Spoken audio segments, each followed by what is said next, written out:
남들은 당신의 외모나 뭐 이런 데 별로 관심이 없다. 근데 그 사람이 당신을 평가하는 건 우리 둘이 있을 때의 분위기다. 이 사람이 나랑 있을 때 어떤 분위기였지? 그러면 좋은 분위기였고 그때 기분이 좋아서 또 만나고 싶어지는 거죠. 근데 한 번 만나봤더니 짜증난다거나 강파가 성정이 드러난다거나 그럼 안 만나고 싶잖아요. 그렇죠. 그럼 남이랑 있었을 때에 사람들이 기분 좋아지는 분위기를 만들려면 그게 저는 우아함인 것 같아요. 안녕하십니까, 김재훈입니다. 여러분의 건강한 삶을 도와드리겠습니다. 나이 한 살 더 먹는 거 어떠십니까? 기왕이면 우아하게 나이 들었으면 좋겠습니다 말씀하시는 분들 많으신데요. 그 생각을 도와드리겠습니다. 여러분 좋아하시는 유인경 작가와 함께합니다. 어서 오십시오. 안녕하세요.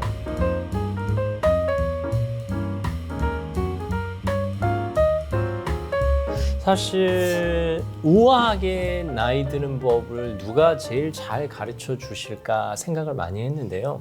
가장 우아하게 나이 들어가시는 분이 아닐까 싶어요. 그러지 마십시오. 네, 왜요? 매일 우아하고 감탄사를 연발한 사람이긴 한데요. 제가 일제강점기만큼 기자 생활을 했거든요. 그렇죠. 예. 근데 기자라는 직업이 글 잘 쓰는 직업이 아니라 사람을 만나는 일이잖아요. 그래서 우아하신 분들 많이 구경을 했고요. 네. 우아한 척하지만 아닌 분들도 많이 발견했고요. 그다음에 제가 너무 감사하게 아직 돋보기를 안 씁니다. 아, 그러세요? 예, 노안이 얘가 또 찬찬히 오고 있어서 일주일에 한 두세 권 책을 읽어요. 네. 책을 통해서 우아한 사람들을 굉장히 많이 발견하기 때문에 그러니까 우아한 사람에 대해서는 이야기할 살짝 자격이 있는 것 같습니다. 네. 네. 저도 아직 노안이 안 와서 돋보기를 안 쓰는데 네. 저는 한두 해 사이에 오겠지 하고 생각하고 있는데 생각보다 오래 갈 수도 있겠네요. 그럼요. 저희 어머니도 돌아가실 때까지 안경 안 쓰셨습니다. 네. 돋보기 안 쓰고 돌아가셨어요. 그게 바로 우아하게 나이 드는 거 아닐까요? 유전입니다. 네. 고맙습니다. 네. 한 살 더 먹는 게 무섭다, 두렵다 생각하시는 분들이 꽤 있어요. 그것도 이제 한 50까지는 네. 내가 마흔이 넘었어? 50이야? 이제 반백살이야? 음. 됐는데 60 넘어가면요. 그냥 하루 사라지는 게 너무 감사하고 네. 얼마 전에 이제 김영석 교수님이 책을 쓰셔서 네. 최고령 저자로 인증을 그러니까요. 받으셨다고 하는데 장수 비결 중에 하나가 숫자상의 나이를 의식하지 않는 거라고 하시더라고요. 네. 물론 주민등록번호를 써야 할 때 깜짝깜짝 놀라긴 해요. 그렇지만 그게 뭐 치명적이거나 충격적이지는 않아요. 사실 뒷자리가 9에서 0으로 바뀔 때 이제 많이들 놀라시잖아요. 네. 결국 앞자리가 바뀐다는 얘기인데 예. 저도 29에서 30 될 때 내가 벌써 30대야? 했고 39에서 40 될 때 40? 중년? 그러니까요. 네. 그리고 심지어 49에서 50 될 때도 네. 이제 내가 슬슬 노후를 준비해야 되겠구나라고 생각했는데 네. 이제 제가 앞자리가 또 바뀝니다. 59에서 60이 되는데 오히려 지금은 아무렇지도 않아요. 그쵸. 담담해요. 네. 네. 그냥 그런가 보다. 네. 이게 나이를 먹는 건가요? 받아들이는 건가요? 우리나라가 워낙 먹는 민족이어서 네.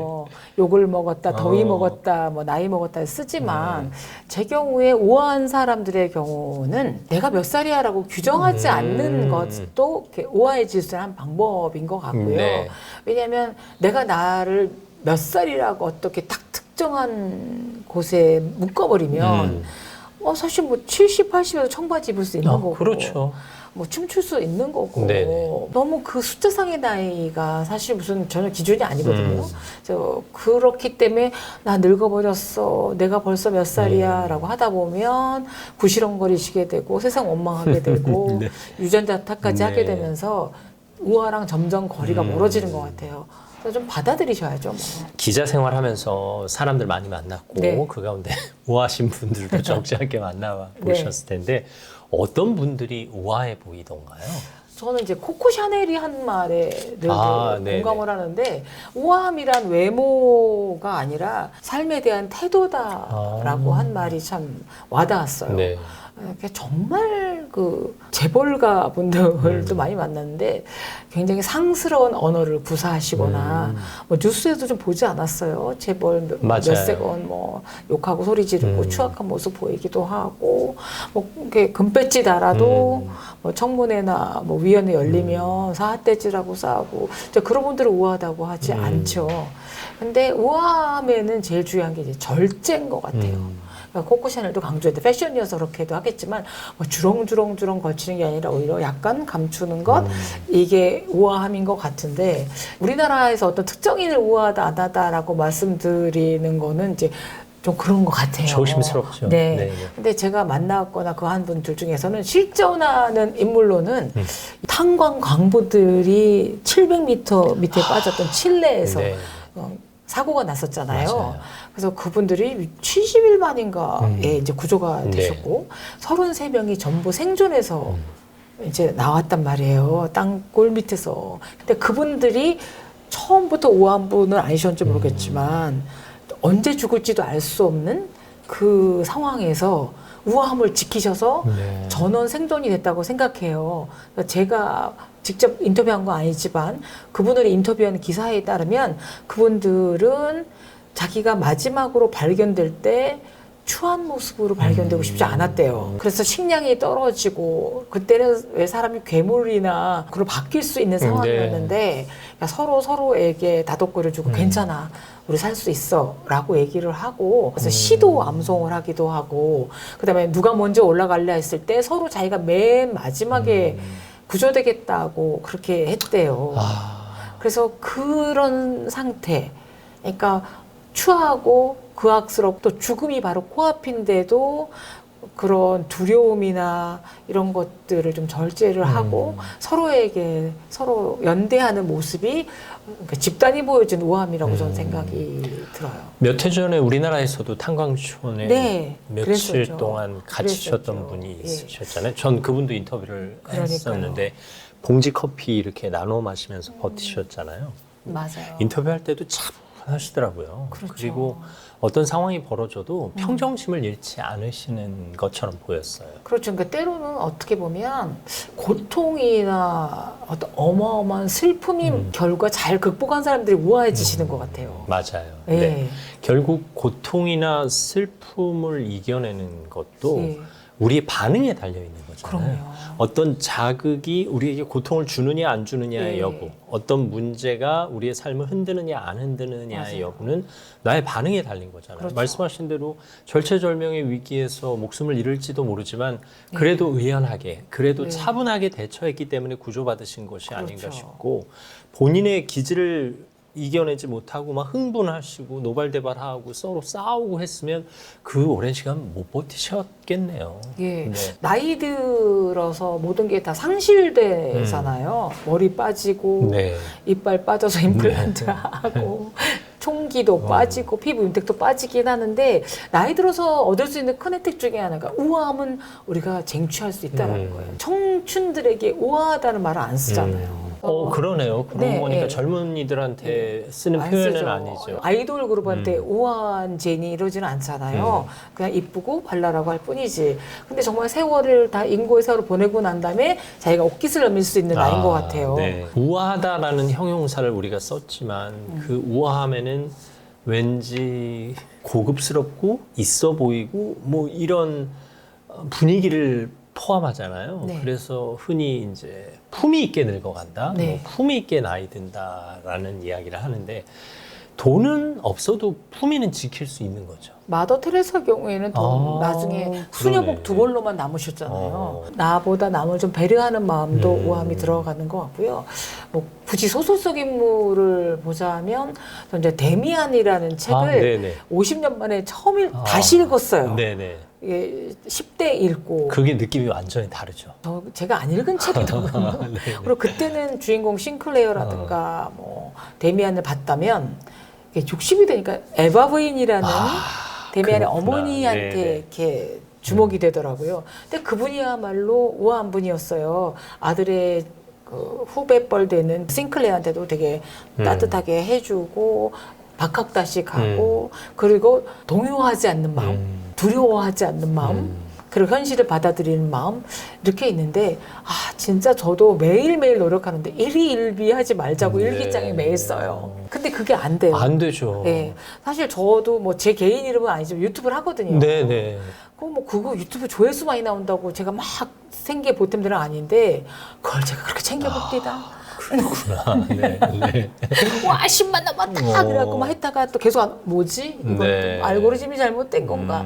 근데 그런 것만 안 하고 그냥 받아들이는 것.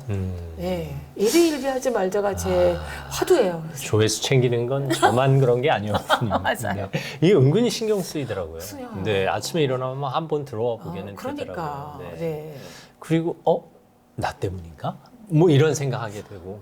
더 나이가 들면 네. 잘 되면 내 덕, 못 되면 남 탓. 네. 그렇게 살짝 바뀌어요. 네. 섭외가 잘못됐구나를 아는군요. 네. 말씀하신 대로 태도만 바꿔도 네. 문제가 크게 느껴지지 않을 수 네. 있는데 위기를 극복할 수 있는데 태도가 마음 먹는다고 되는 걸까요?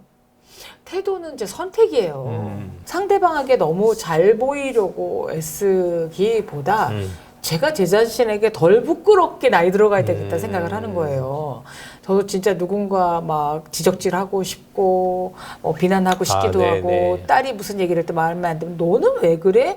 라는 말이 어금니까지 올라옵니다만 이제 나이가 들어서 가장 좋은 건 약간 그 기운도 예전처럼 빠르게 스피드가 있질 않아서 천천히 되새김질을 하고 얘기를 한다는 거죠. 그러니까 딸아이가 뭐 약간 이상한 디자인 옷을 입었다면 예전에는 그런 걸 왜 샀어? 뭐 돈 주고 샀어? 뭐 이런 얘기가 나왔다면 이제는 너는 그런 디자인도 소화하는구나 라고 얘기를 하던가 혹은 그냥 엄지척만 해줘도 관계가 더 좋아지잖아요. 누군가를 평가할 때도 예전에는 제가 막 조금 더 촌철살인으로 평가해줘야 되겠다는 강박관념 있지 않습니까? 알게 모르게 있어요. 예, 방송을 하다 보면 이 한마디로 내가 기선제압을 하리. 승부를 보리. 예. 네. 근데 그게 없어져요. 사실 내가 우아한 척 한다고 해서 그렇죠. 네. 되는 게 아니어서 그렇다면 남에게 평가받는 우아함이라면 상대의 기분을 상하게 하는 말을 하지 말아야 되겠다라는 걸 하죠.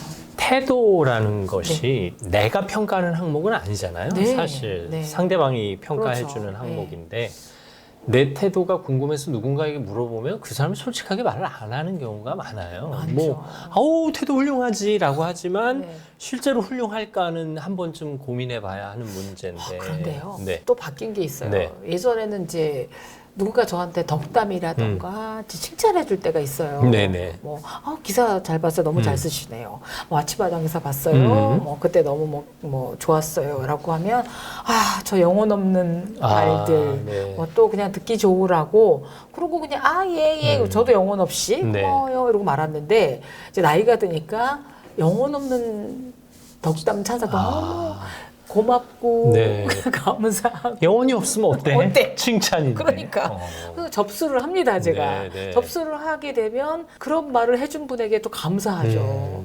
정말 감사하다고. 그때는 영혼이 들어가죠. 네. 그래서 감사하다고 하고 그리고 저도 이제 누가 카카오톡이라든가 문자로 뭐 좋은 말 해주면 예전에는 이랬는데 이제는 답을 해주죠.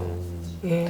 뭔가 우아한 관계가 점점 형성되는 게 아닌가 싶은데. 그래서 상대방에게 제 치부를 드러내지 않으려고 노력하는 게 아니라 상대를 기분 상하지 않게 하는 게 굉장히 중요한 것 같아요. 제가 성함이 기억이 나지 않는데 굉장히 CEO인데 그분이 그런 얘기를 하셨어요. 남들은 당신의 외모나 뭐 이런 데 별로 관심이 없다. 근데 그 사람이 당신을 평가하는 건 우리 둘이 있을 때의 분위기다. 그렇죠. 이 사람이 나랑 있어 어떤 분위기였지? 네. 그러면 좋은 분위기였고 그때 기분이 좋았으면 또 만나고 싶어지는 거죠. 근데 한 번 만나봤더니 짜증난다거나 뭐 너무 뭐 약간 강팍한 성정이 드러난다거나 그럼 안 만나고 싶잖아요. 그렇죠. 그래서 그런 남이랑 있었을 때에 사람들이 기분 좋아지는 분위기를 만들려면 이제 그게 저는 우아함인 것 같아요. 사실 영상 조회수를 올리는 가장 중요한 방법이 재시청이거든요. 네. 또 보고 싶게 만드는. 네. 그리고 물건도 마케팅하는 입장에서 판매하려면 재구매가 들어와야 되는 거잖아요. 인간의 만남도 다시 만나고 싶은 그 분위기를 어떻게든 만들어내야 된다. 네. 태도를 누군가 남이 평가하는 거라면 가장 솔직한 평가는 자녀에게 받을 수 있지 않을까 싶어요. 네. 앞서도 따님 얘기 잠깐 네. 하셨지만 그림을 보면 화가들이 어머니의 초상을 제법 그렸어요. 네. 근데 어떤 화가가 그린 어머니의 초상은 우울하고 영혼 없는 모습이고 어떤 화가가 그린 어머니의 초상은 신문을 보고 있는 모습이란 말이에요. 그렇죠. 결국 자녀가 나를 어떻게 보느냐가 나의 정체성을 규명하는 것이 아닐까 싶기도 네. 해요. 따님은 엄마를 어떻게 생각해요? 아주 우습게 여기고 있습니다. 무시한다라는 게 아니고요. 네네. 딸한테 저는 기품 있고 우아하고 훌륭한 엄마가 아니라 귀여운 엄마 싶어요. 딸과 대화를 많이 하시는 거네요. 대화를 많이 해요. 네네. 달랑 하나밖에 없는 무남동 그렇긴 외동딸인데다가 하죠. 저희 어머니가 너무 현모양처에 너무 헌신적인 인내심이 많은 어머니인데 그 어머니가 치매로 맞아요. 10년 동안 고생하시다 돌아가시니까 너무 가슴 아프고 그립고 때로는 어머니의 헌신과 희생이 왜 저렇게 사셨어? 아니 왜 그렇게까지 인내하고 희생해서 네. 본인을 치매가 될 때까지 뭐 하셨지? 그러니까 우리가 알아채지 못한 거 둘째치고 저에게 죄책감을 주시는 것까지도 네. 제가 엄마가 가끔은 원망스러울 때가 있어요. 그 시절에 어머니들이 많이 그러셨지만 많이 그러셨겠지만 근데 우리 어머니 조금 더 심하셨다는 거죠. 그래서 저는 제 딸이 제가 죽고 난 다음에도 떠오를 때 엄마 뭐 이렇게 막 싸해지고 가슴 아픈 게 아니라 갑자기 키득키득거리고 좀 웃었으면 좋겠는 거예요. 네. 저의 실수담, 저의 어이없는 뭐 행동들, 이상하게 골라온 옷들 뭐 남겨진 거 보면 우리 딸이 제 유품 보고 너무 웃을 것 같은 거예요. 네. 왜 우리 엄마는 70이 다 돼가는데 이 인형을 그렇죠. 왜 미키마우스 티를 아직까지 입었던 거지? 이게 엄마의 소품을 추억하면서 우리 엄마는 왜 이걸 아직도 안 버렸을까? 뭐 이런 게 아니라 네. 진짜 우리 엄마 재밌다. 이렇게. 그랬으면 좋겠어요. 딸한테도 태도가 바뀌어요. 저는 손자가 태어나니까 우리 딸이 어릴 때 기억이 안 나는 거예요. 그래요? 그게 덮어버리나요? 그게 아니라 제 딸이 어릴 때 제가 거의 지하 5층 정도의 상황이었어요. 기생충도 아니고 그러니까 남편이 부도 나고 뭐 알거지 되고 시어머니 뭐 중풍으로 쓰러지시고 뭐 2년 뒤에 우리 엄마 집에 이제 옮겨갔는데 엄마 치매 걸리시고 신문사 일 너무 많고 네. 신문 방송에 무슨 공휴일이 어디 있고 주 5일이 어디 있어요. 네. 애는 어리고 제일 정상적인 구성원이 우리 딸이었어요. 그러니까 걔 너무 의지를 했던 건 거죠. 그래서 그리고 그때 사진도 많이 못 찍어주고 지금은 전부 다 뭐 유튜브도 애들 만들어주고 꼬마 애들 다 인스타도 있는데 그 기록을 할 정신적 여유도 없었어요. 더욱이 그 시절 일하는 엄마는 지금 일하는 엄마보다 더 힘들었을 수 더 있죠. 힘들었다고 그렇게 좀 변명을 드리고 싶고요. 제가 전업주부 시절을 거쳐서 그 아이 한 3살 때 다시 이제 경향신문에서 일하게 됐는데 도우미 이모님이 오셔서 그 아이를 돌봐주셨단 말이에요. 낮에 엄마가 아니니까 이 아이가 칭얼대면 뭐 주스 이런 것도 젖병에 물리셔서 그 아이의 영구치가 많이 상했어요. 아이고. 근데 그게 그 아이의 그 상한 치아를 볼 때마다 제가 막 이렇게 좀 찌르는 듯한 고통인데 그걸 느끼는데 그걸 좀 피하고 싶은 거죠. 그러면 딴 재밌는 얘기를 이렇게 그렇죠. 하게 돼서 근데 이 손자는 이제 아무 책임이 없거든요. 그렇죠. 제가 뭐 얘를 영어 유치원을 보내야 됩니까? 특목고를 보내야 됩니까? 그러니까. 뭐 아이비리그 갈지 말지도 모르고 뭐 심지어 결혼시킬 이유도 없고 네. 그리고 뭐 얘가 보니까 아이돌 될 가능성도 안 보이고 네. 귀엽기만 한 거예요 그냥. 그래서 관대해지더라고요. 네. 이 딸한테 예전의 잘못을 덮기 위해서라도 이제 30대 후반이 된 딸에게 좀 더 힘을 주는 얘기를, 용기를 주는 얘기를, 야, 뭐 나도 겪어봤어. 이러긴 통하지 네. 않아요. 고통 겪고 있는 사람한테 이 또한 지나가리라는 건 위안이 안 돼요. 맞아요. 폭우를 맞고 있는데 그칠 거 알죠. 그렇죠. 그치만 폭우 맞고 있잖아요. 그럼요. 예. 차라리 폭우 맞고 있을 때는 뭐 따뜻한 차라도 갖출까? 뭐 이런 거? 그러면 딸이 바라보는 엄마의 모습을 들었다면 사위가 바라보는 장모의 모습은 긴 대화를 안 합니다. 네. 그것도 삶의 지혜. 네. 왜냐하면 사실은 결국은 사위가 볼 땐 제가 어려운 존재죠. 자기 부인의 엄마이기도 하고 동종업계에 있어요. 제 사위가. 맞습니다. 그러니까 업계 얘기할 수도 없는 네, 거고 네. 뭐 등등이고 저도 부담만 주지 말자지 뭐 반찬을 해갖고 한다거나 뭐 김장철에 사위가 좋아하는 무슨 김치를 담아왔는데 절대 해줄 수가 없는 요즘은 거죠. 뭐 그런 분위기 아니죠. 그래서 뭐 물어보는 거에 대해서 질문해주고 아직까지는 너무 감사하게 제가 지갑을 열고 있기 때문에 네. 뭐 그 밥 살라 내가 낼게. 내가 더 늙으면 내라 했더니 내가 돈 못 벌게 되면 그때 자네가 내게 어머니 돌아가실 때까지 돈 벌 것 같은데요. 저도 그렇게 생각합니다. 네. 근데 이게 덕담인지 뭔지 모르지만 이제 그것만으로도 우리 정말 장모가 잔소리해서 네. 못 살겠다가 없어요. 저는 절대 잔소리 안 하고 저만의 사위랑 잘 지내는 법은 뭐냐면 딸이 있을 때 꼭 사위 칭찬을 해줘요. 예, 훌륭하네요. 잘생기지 않았니? 라든가 우리 딸이 비웃더라고요. 아니 칭찬 얘기하니까 생각이 났는데 저는 칭찬이 조금 불편해요. 일단 맞아요. 어린 성향이. 시절에 엄마가 일찍 돌아가시고 아버지가 저를 엄격하게 키우셨기 때문에 네. 칭찬을 많이 받아본 기억이 없어요. 네. 근데 저희 장모님이 칭찬 대마왕이세요. 와. 네. 그리고 만나기만 하면 우리 칭찬을 사위. 하시는 거예요. 아우, 우리 사위가 어쩜 이렇게 착해, 어쩜 이렇게 방송도 잘해, 어쩜 잘생겼어. 이렇게 성실해, 어쩜 맞아, 이렇게 맞아. 잘생겼어. 근데 저는 그게 불편한 거예요.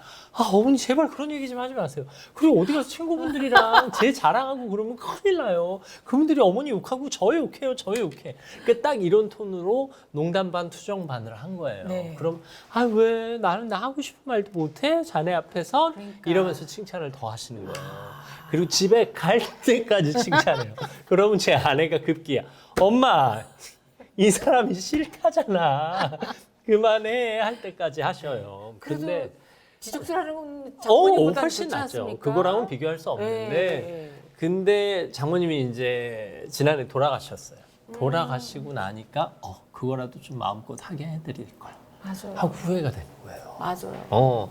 그거 그냥 감사하다고 하면 될 거예요. 맞아요. 그리고 어디 가서 사회자랑 좀 마음껏 하시라고 할 거예요. 그러게. 이런 생각이 드는 거예요. 맞아요. 그래서 참 맞아요.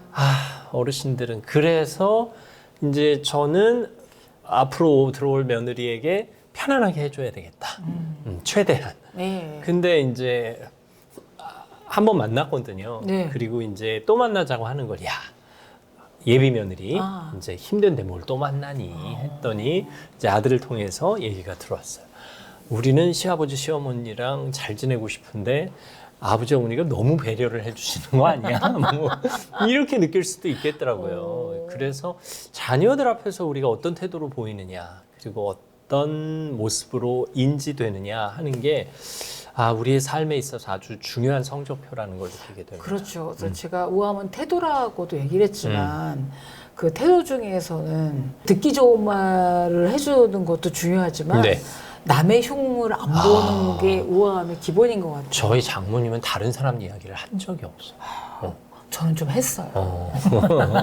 왜냐면 기자라는 직업이 지적질하는 거잖아요. 그리고 타인을 소재로 하는 거죠. 눈으로 너무 많이 네. 직접 목도를 했는데 이걸 알려줘야 되겠다는 사명감이 생기면 따라 내가 누굴 만났는데 이상한 사람이야 라든가 뭐 어쨌든를 아무렇지도 않게 얘기를 했는데 제 딸이 그러더라고요. 엄마는 참 좋은 사람인데 그리고 엄마가 전해줄 아름다운 이야기도 참 많은데 엄마가 그 사람이 궁금해 별로 하지도 않는 제3자의 이야기 그것도 약간의 가십 같은 뒷담화를 얘기하면 엄마 그때 덕분에 엄마가 남의 뒷담화를 할 때 아주 희열에 차서 한다더군요. 네. 그 사람이 찜 이러고 그때 자기가 너무 배신감을 느꼈다는 거예요. 근데 그 말이 너무 창피하고 부끄럽고 울림이 있어서 제가 완벽히 끊었다고는 말씀드릴 수 없지만 줄였어요. 확실히 줄였어요. 그리고 한 번 더 생각해요. 네. 내가 이 말을 전해야 되나? 그럴 이유가 없어요, 사실은. 그래서 이 사람들이 이거 들어서 나에 대해서 정보통이야라고 하는 게 아니라 이렇게 남을 씹어대는 사람은 뒤에서 내 험담이나 맞아요. 뒷담화도 할 수 있을 거야 라는 경고음을 삐뽀삐뽀 울리는 거예요. 그래서 근데 그걸 좀 많이 끊었고요. 또 하나는 우리 딸이 저한테 장점 겸 단점으로 여기는 게 있어요. 제가 진짜 남이랑 잘 비교를 안 해요. 그러니까 제 주변이 좀 주변 환경이 아주 안 좋아요. 네. 너무 잘 사는 사람들이 아이고. 아주 네. 가까운 베스트 프렌드부터 시작해서 무슨 제가 모임에 가면 진짜 이렇게 막 모모한 사람들이 있잖아요. 네. 근데 저는 저 사람은 저렇게 잘 사는데 저 사람은 어쨌든데 뭐라고 푸념을 늘어놓지를 않아요. 네. 그러니까 참는 게 아니라 저 사람은 굳이. 저 사람. 네네. 네. 그럼 뭐 내 친구 잘 살면 걔가 저 커피 살 때 걔가 밥 사고 이러면서 그게 전혀 아니어서 처음에는 우리 딸이 제가 경쟁심, 분발심이 전혀 없어서 엄마는 맨날 이 수준으로밖에 못 살지 않아? 조금 더 나도 타워 팰리스에 살아야 되겠다라든가 네네. 나도 어디 재개발 아파트를 구했어야 되겠다는 생각이 있었으면 엄마 노후 걱정 안 할 수도 있지 않아? 라는 염려는 하지만 저는 그것보다는 늘 종부세와 보유세 걱정을 하는 사람이라 네. 저답게 사는 거죠. 제 그릇답게. 맞아요. 그래서 남을 부러워하거나 남을 비아냥거리거나 남 비교하면서 나를 막 불쌍한 비극의 주인공으로 만들지를 않아서 그거는 나중에 나이가 드니까 훌륭한 좋다 장점이네요. 그러더라고요. 네. 예. 저도 생각보다 그렇게 남이 부럽지는 않아요. 뭐 이를테면 방송 많이 하고 있는 후배들 봐도 아니 걔는 그 많은 프로그램을 언제 다 해? 걔는 뭐 가족이랑 밥 먹을 시간은 있대? 맞아. 뭐 여행 간대? 이런 생각이 들지. 그렇죠. 나도 그렇게 했으면 좋겠다 싶진 예, 않고 예. 지금이 딱 좋아요. 그냥 그러니까요. 딱 만족스럽고 네. 네. 뭐 그래도 하나만 더 하면 좋겠지만 네. 그럼에도 불구하고 맞아요. 자신의 삶에 만족하는 네, 예. 자족감을 갖는 게 우리가 품위를 잃지 않는 비결이 맞아요. 아닐까 싶은데 나이 먹는 게 두려워지는 게 네. 내가 살면 살수록 빛을 잃어간다고 생각하기 때문이 아닐까 싶어요. 근데 늘 빛나야 되나요? 그렇죠. 그렇기도 예. 하죠.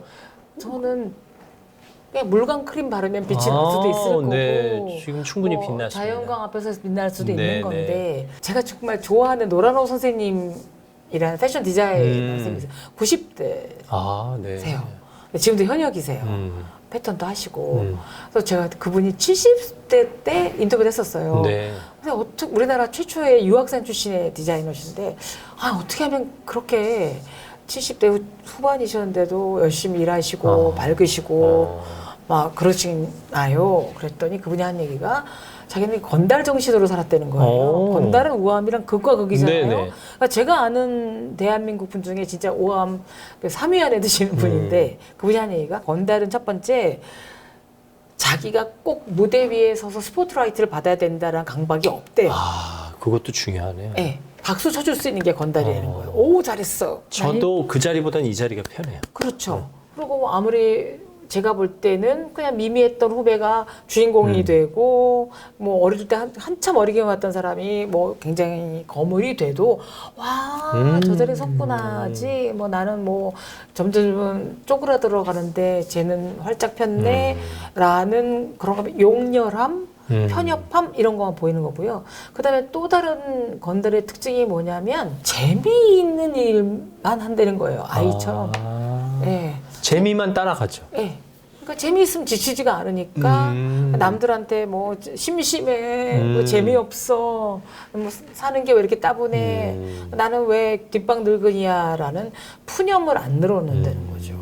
그래서 저는 건달과 우아는 정말 극과 극인 것 같지만 노란호 선생님이 저한테 전해주셨던 그러네요. 건달 이론은 맞는 것 같은 생각이 들어요. 말씀을 듣고 보니까 이 책 제목을 진짜 기가 막히게 지으셨다는 예. 생각이 들어요. 저 처음 나왔을 때도 네. 책 제목 진짜 잘 잡았다라고 생각했거든요. 50 너머에도 1000개의 태양이 빛나고 있다. 네. 사실 우리가 평생 태양을 바라보면서 사는 인생인데 50 너머에도 새로운 태양이 있고 1000개의 태양이 있다라는 이 가정은 우리를 좀 풍요롭게 하는 느낌이 있어요. 사람은 태어남과 동시에 이제 태양을 마주하죠. 매일 해 뜨고 네. 장마철도 지나면 뜨지만 어쨌든 제가 기억해 보면 청춘 때는 제가 청춘인 걸 몰랐어요. 제가 반짝거리는 존재였고 그렇죠. 제가 정말 힘도 있고 의지도 있다라는 게 아니라 그때는 사는 게 너무 불안하고 막연하고 앞으로 또 무슨 일이 펼쳐질지도 알 수가 없고 뭐 대학교 다녀도 취업이 될까? 취업을 한다면 내가 여기서 뭐 딴 데 가야 되나? 뭐 결혼을 할 수 있을까? 하고 난 다음에는 뭐 이 사람을 살아야 되나? 뭐 너무 선택지가 많아서 태양 아래를 걸어가면서도 늘 이렇게 마음속에 먹구름이 너무 많았던 거예요. 네. 근데 50이 되고 나니 구름을 걷어내는 건 제 의지더라고요. 그러니까 받아들이는 거예요. 저 이렇게 돌발성 난청이 이렇게 생겼어요. 아, 몇 년 실제로? 전에. 근데 뭐 노화와 스트레스가 원인이 되는데 네. 청력이 좀 떨어졌어요. 어떤 분이 이렇게 난청되면 치매에 걸릴 확률이 30% 늘고 막 얘기를 하더라고요. 근데 그런 식으로 치면 아이고. 그래서 제가 또 청력이 안 좋은 유명인들 다 검색해봤잖아요. 80몇 살인데 책 다 쓰시고 일반화, 성급한 일반화 오래 할 필요가 그럼요. 없는 생각이 들고 네네. 보청기를 하면 되지 않나? 아주 힙합 애들이 하는 보청기를 한번 써볼까? 무지개 빛깔. 네. 그런데 사실은 그게 아직까지 그게 썩 소통이 불편을 못 느끼는 거죠. 그래서 물론 제 남편이랑 저랑 둘만 있으면 가장 많이 하는 대화가 뭐라고? 거긴 하지만 그건 뭐 잘 들려도 네. 그렇습니다. 근데 안 들어도 좋을 말 들을 수 있다라는 생각이 많이 들어서 그러니까 태양을 마주할 수 있고 햇빛을 감사할 수 있는 나이는 50이 넘어야 가능한 것 같아요.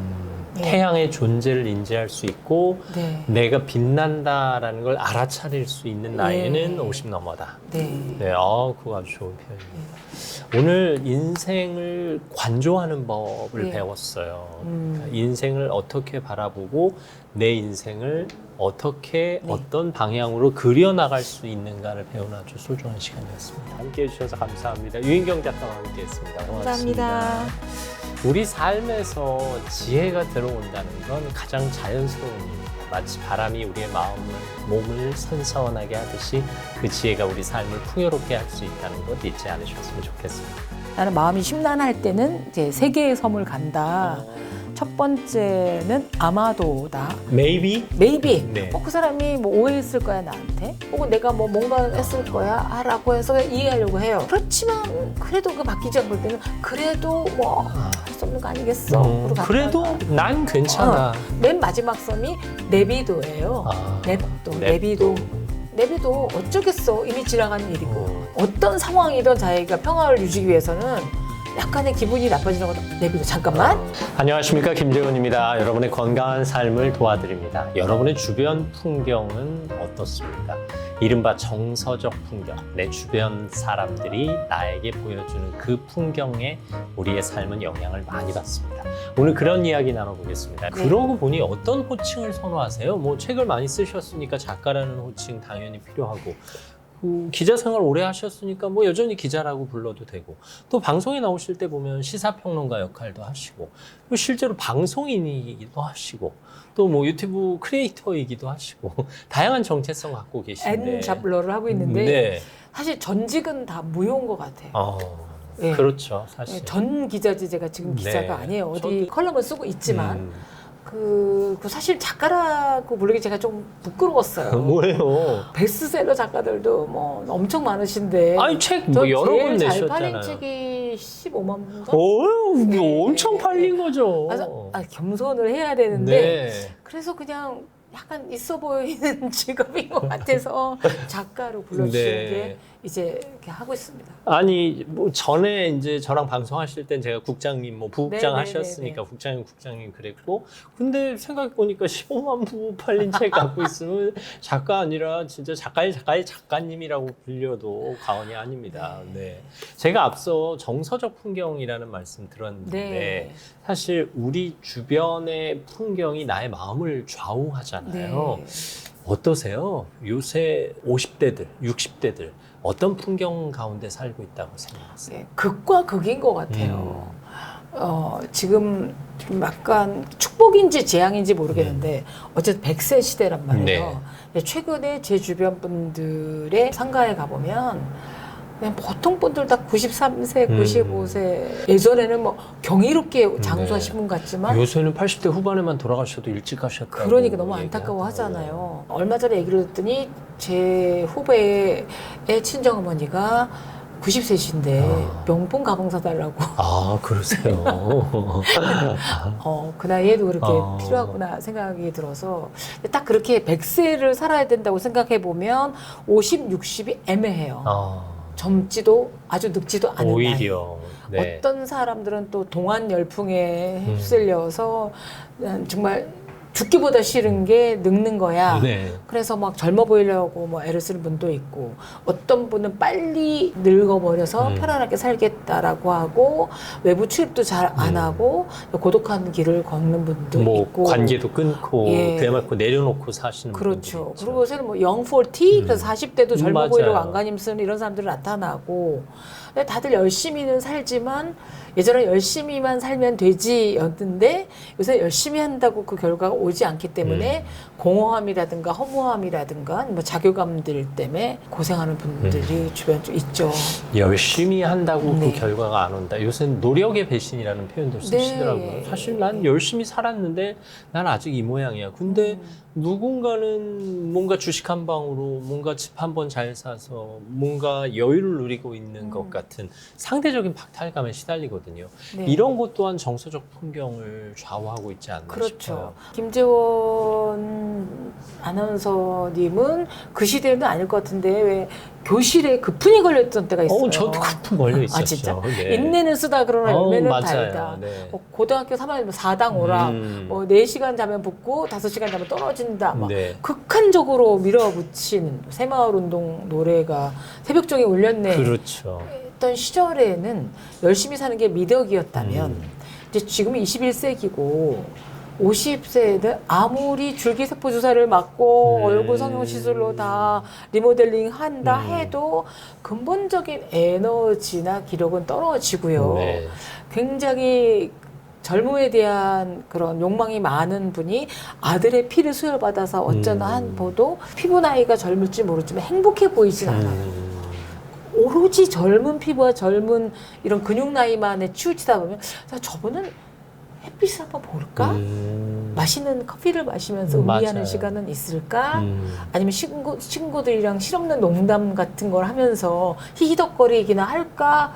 이런 생각이 들면 좀 걱정스러워서. 커피 마실 때도 치즈케이크는 한 조각 먹어야 되는데 당연히 먹어줘야 네. 되죠. 당연히 먹어줘야 되죠. 그것도 못 저는 하실까 당근 봐. 케이크를 좋아합니다만. 그러시군요. 그래서 제가 볼 때는 얼마 전에 제가 최근에 읽은 책이 와다 히데키라는 네. 일본의 의사인데 그분이 어른이 되면 이렇게 좀 느슨해져야 된다라는 책을 쓴 거예요. 네. 너무 자기를 강박적으로 막 마라톤을 하고 7, 80대에도 단식도 하시고 그리고 남들에 비해서 주름 생기면 막 못 견뎌하고 막 늘어졌어 뭐 이런 거가 아니라 인간관계든 자신에 대한 기대치든 이런 걸 조금 느슨하게, 그다음에 그게 자녀와의 관계든 배우자와의 관계든 너무 팽팽한 긴장으로만 살면 이제 각종 뇌경색 뇌질환 맞아요. 이런 게 빨리 오더라고요. 심각한 분들이. 그러니까 엄숙근엄 진지의 시대가 아니거든요. 요즘 뭐 중년의 번아웃, 뭐 중년의 탈진 네. 이야기할 때 그 중년이 이제 40대까지는 청년으로 보고 50대, 60대, 70 이전까지는 중년으로 보시는데 그 중년의 탈진들이 대부분 그 열심히 산 데서 오는 거잖아요. 나를 몰아치는 데서 오는 거잖아요. 네, 나를 들볶으면서 했는데 네. 제 5, 60대 후배들을 봐도 너무 안타까운 게 뭐냐면 지금 20대는 20대대로 취업이 안 됩니다. 아우 힘들죠. 공채라는 것도 되게 잘 안 뽑죠. 예전엔 그래도 시즌이 있었는데 요즘은 그러니까 그 개념도 그것도 없어졌어요. 없어졌죠. 그다음에 이제 평균 수명이 우리나라 1950년대 평균 수명이 50대가 안 됐어요. 그렇군요. 네, 뭐 6.25도 겪어서 그랬겠지만. 네. 근데 지금 뭐 기대 수명이 80몇 살, 90세 가까이 되는데 예전에는 60에 정년 퇴직하면 퇴직금 받아서 남은 여생을 그냥 근근하게 살고 자식들한테 이 집은 니네 나눠 가져라 하면 뭐 아무런 부담이 없었는데 이제 최근에는 90 언제까지 자기가 살지 모르기 때문에 맞아요. 뭐 이 플랫폼도 유튜브긴 하지만 각종 유튜브에 자식에게 절대 재산 다 물려주지 마라. 의외로 많더라고요. 네. 뭐 집 사주지 마라. 뭐 등등도 나오기도 하고. 근데 이 50, 60세가 뭐냐면 자녀도 돌봐야 되고. 맞아요. 저 기초지원금을 해줘야 되잖아요. 그렇죠. 네. 그다음에 부모도 아직까지 봉양을 해야 돼요. 그렇죠. 그분들이 댁에 계시던 요양원에 계시던 어디 계시던 근데 그런 물질적, 정서적, 체력적인 거를 5060이 다 담당해야 되는 낀 세대이기 때문에 정신적, 육체적, 경제적 피로가 밀도 있게 다가오니까 이게 뭐지? 라는 생각이 드실 것 같아요. 그런 현실적인 상황들이 네. 나를 좀 억누르다 보니까 나에게 더 가혹해지는 게 아닐까 싶기도 하고요. 그러다 보니까 오히려 내가 내게 상처를 주는 거죠. 네. 그런 현상들이 좀 내 자신에 대한 최고의 가해자가 저라고 생각해요. 네. 아유 한심해. 아우 바보 같아. 멍청해. 어머 나 벌 받으려고 태어났나 봐. 나 미치겠어. 돌아버리겠어를 제가 정말 중년기까지만 해도 정말 입버릇처럼 하고 다녔어요. 네. 그럼 나는 왜 이 모양이 꼴이지? 그 워낙 탁월한 사람들을 많이 보잖아요. 후배들이 그렇게 특종을 많이 하니까 아, 그 은근히 신경 쓰이는 거군요. 은근히 인사고과도 받고 아, 그렇구나. 꼭 특종했던 인사고과 막 하는 건 뭐 꼭 그렇지 아니지만 않습니다. 또 어떤 친구는 뭐 몇 개국어를 한다고 그러고 아, 저랑 직종이 다른 곳에 갈 때는 그냥 시아버지가 건물 하나 줬어 이런 얘기 들으면 또 부르르 떨리고 네. 충분히 잘 도와줬음에도 불구하고 근데 그렇게 되면 나는 복도 없나 봐 나는 능력도 부족한가 봐뭐 등등이 다가오니까 물론 이제 다른 분들은 다른 직종 더 했겠죠. 네네네. 연예인은 더 할 거고 운동선수들도 늘 메달 경쟁, 자기와의 기록을 싸움을 했을 테지만 이제 보통 민간인들도 그렇단 말이에요. 그래서 생각해 보면 제 자신의 존재 가치를 너무 미약하게 봤어요. 이걸 내가 할 수 있을까? 뭐 내 주제에 내가 이걸 시도해도 될까? 저는 이제 학사도 감사하게 생각하는데 제가 40 중반이 됐을 때 제 친구가 같이 대학원을 가지는 거예요. 그래서 제가 뭐 대학원 지금 해봤자 박사 딸 50 넘어 그 무슨 소용이 있니? 그때는 저희 친정어머니가 살아계실 때였거든요. 아, 네. 저 좀 힘들 것 같다 했더니 인경아 석사 과정을 밟아도 시간은 가는 거고 네가 다른 일을 해도 시간은 가는 건데 그건 네가 선택이긴 하지만 석사 타이틀 하나 있으면 네가 정년퇴직한 이후에 뭐 겸임교수를 간다든지 뭔가 쓸 때에도 이게 2년 공부해서 이렇게 이력서에 한 줄 더 들어갈 수 있어 라고 얘기를 했는데 근데 제가 또 굉장히 그런 데는 둔감해요.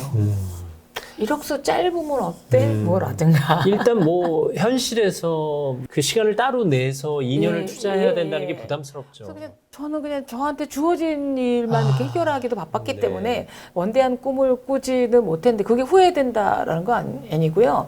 그 친구 땄어요. 석사도 따고 뭐 잘하고 있지만 성향이 나름이겠지만 그러니까 너무 밀어붙이듯이 극한 상태로 갔다가는 결국 제가 병상에 갈 일밖에 네. 없겠다라는 못 생각이 견딜 수 들어서 그럼 그때도 조금 이렇게 약간은 좀 느긋했던 것 같아요.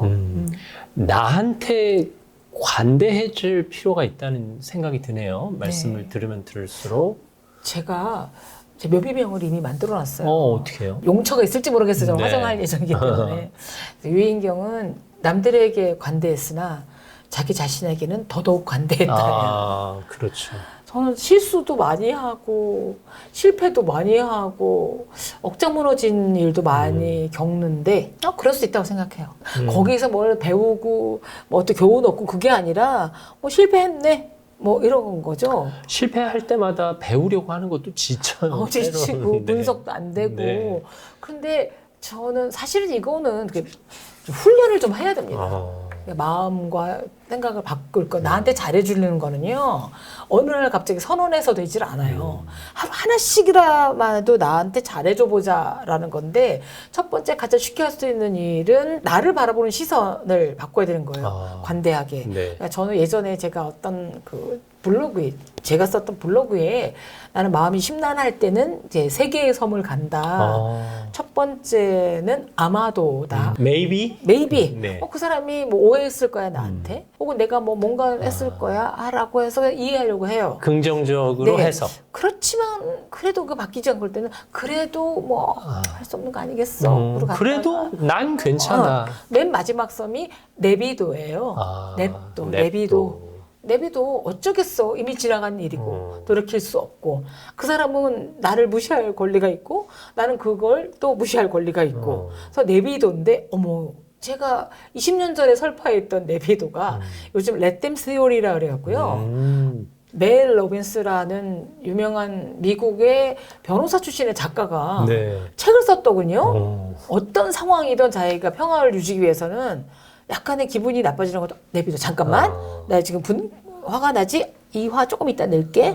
누가 나를 모욕하고 뭐 약간 빈정거려도 뭐 냅둬. 뭐 저 사람들 빈정되는 사람이니까. 그러니까 어떤 상황에도 내가 진짜 지금 내가 해야 될 일이 뭐지? 내가 기쁨을 찾을 수 있는 거 몰두를 하고 딴 건 좀 내비두라는 거죠. 그렇게 하다 보면 제가 스트레스를 받아서 이렇게 피부가 자글자글해질 이유도 없고 딴 사람하고 인간관계 뻐그덕거릴 이유가 없는 거고 그리고 진짜 제가 할 수 있는 일에 몰입을 할 수 있잖아요.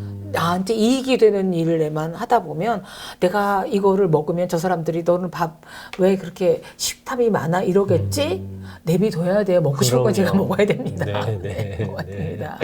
그들도 내비둬야 되지만 네. 나도 내비둬라. 나도 내비둬야 되는 거죠. 그런 상태에서 그냥 내비둬라고 해서 팽개쳐서 자기를 포기하라는 게 아니고요. 남들의 불만, 남들의 시선, 남들의 비난, 남들의 요구를 좀 워워워 하고 잊어먹고 내비두고 내가 진짜 하고 싶고 재밌어지는 일에 좀 몰두를 해야 된다는 거죠. 말씀 듣고 보니까 생각이 났는데 며칠 전에 방송하는 후배를 만났어요. 자기가 잠을 못 잤대요. 그래서 왜? 그랬더니 어제 방송을 망쳤다는 거예요. 그래서 왜 뭐 어떻게 망쳤는데 네가 잘못했어? 그랬더니 자기가 잘못한 게 아니라 스텝이 실수를 하는 바람에 방송 스케줄이 다 꼬여서 엉망이 됐다는 거예요. 그럼 그건 네가 뭘 어떻게 할 수 있는 게 아니잖아. 그쵸. 라고 얘기를 했더니 그러네요? 이러는 거예요. 그래서 자기가 좀 신경을 썼으면 됐을 거라는 거예요. 네. 아니 이 신경 쓴다고 누군가가 1년에 한 번 하는 실수를 하는데 그걸 어떻게 막아. 그러면서 그 친구가 하는 얘기가 선배는 그러면서 매일 생방송을 어떻게 했냐는 거예요. 그래서 나는 스태프들이 하는 실수로 방송이 망치는 건 신경 안 써. 그냥 그 친구가 1년에 3번 실수하는 사람인데 그 중에 한 번이 오늘이었나 보다라고 생각해. 그 대신 내가 실수를 하면 좀 신경을 써. 그래서 반성을 하고 고치려고 하고 다음 날은 그런 잘못을 안 하도록 노력해 였는데 사실 남에겐 관대한데 저에겐 관대하지 못했다는 생각이 지금 들었어요.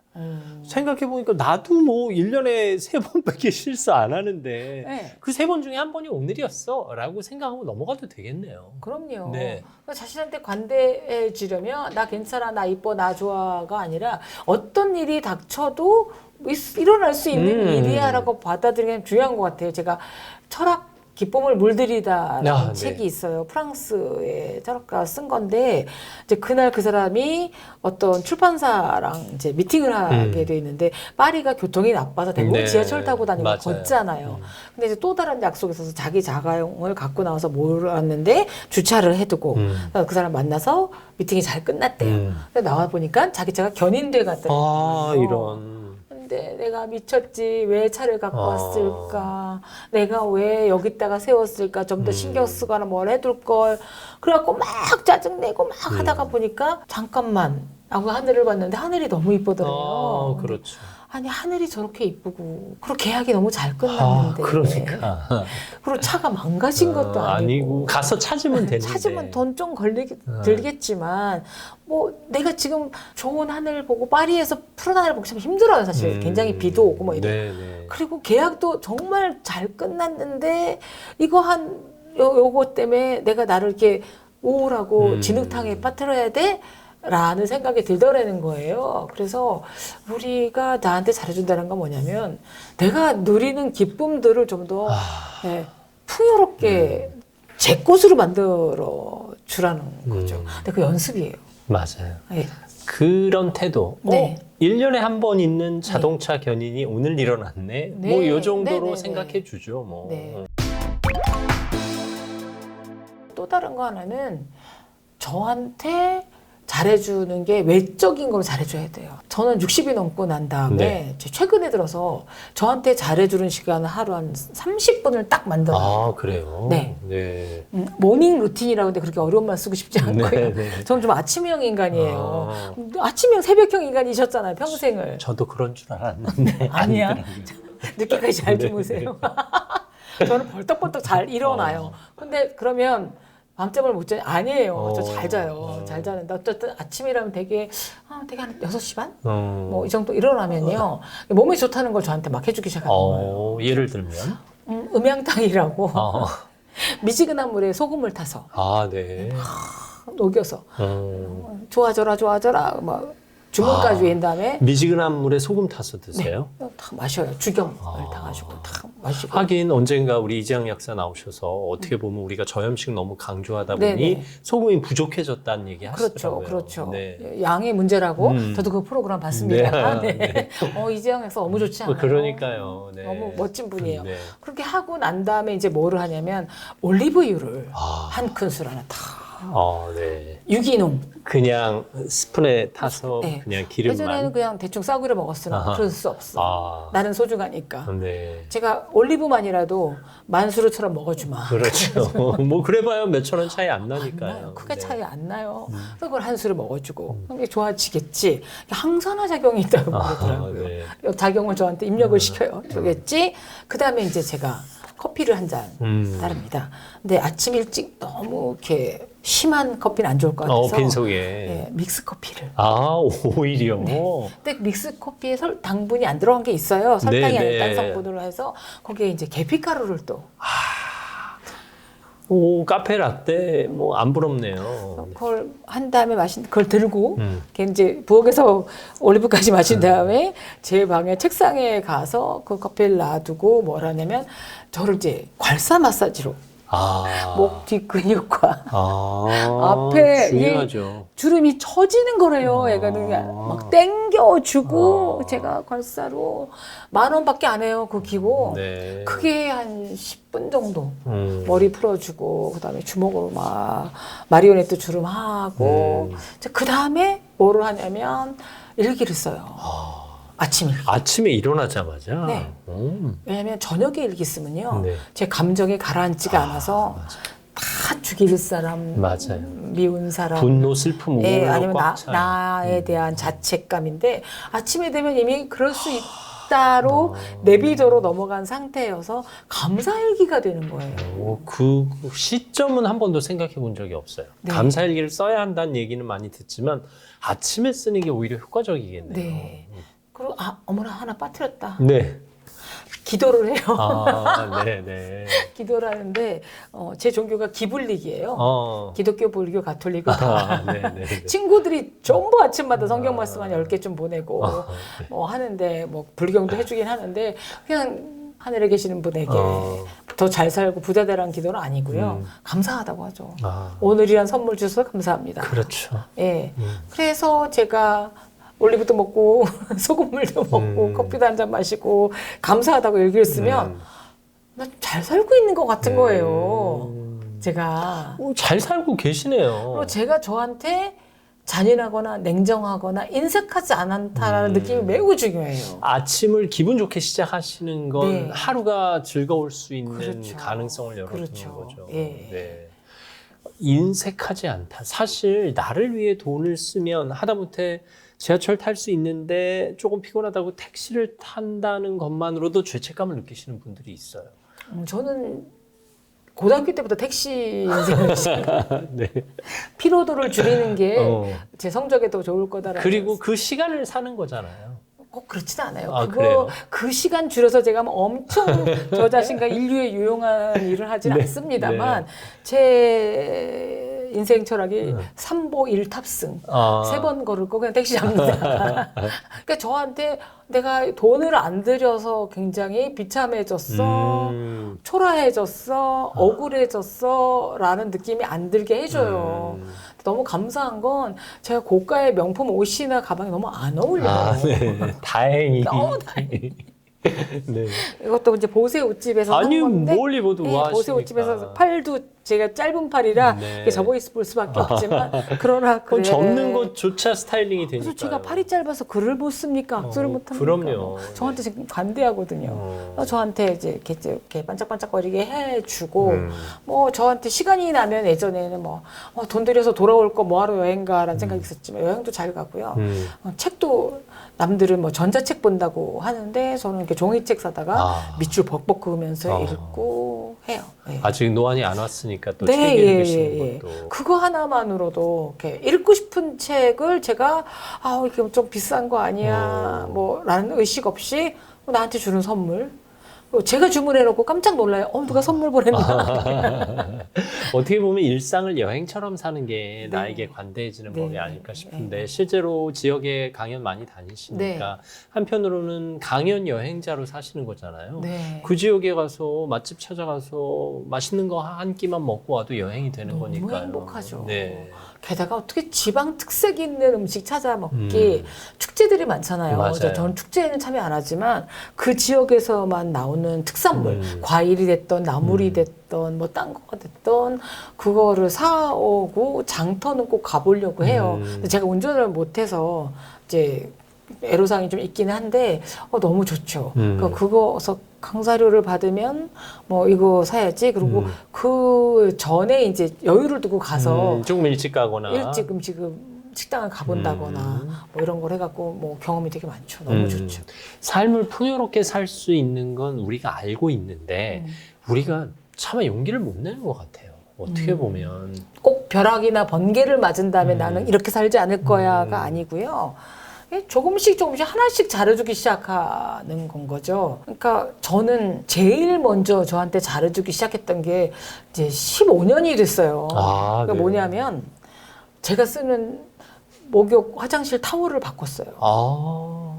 겉에 입고 있는 옷은 뭐 이렇게 뭐 비싼 걸 입지도 않지만 그러면서 정작 제 가장 피부에 닿는 수건이 너무 오래 써서 거의 각질 제거제 수준으로 변해갖고 네. 기념품으로 받은 게 투성인 거예요. 너무나 감사하죠.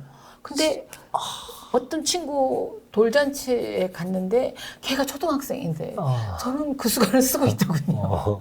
팔순잔치에 가서 받아온 수건 그분 이미 작고 하셨는데 그래서 그 순간 작은 거 하나부터 나한테 귀하게 해줘야 되겠다.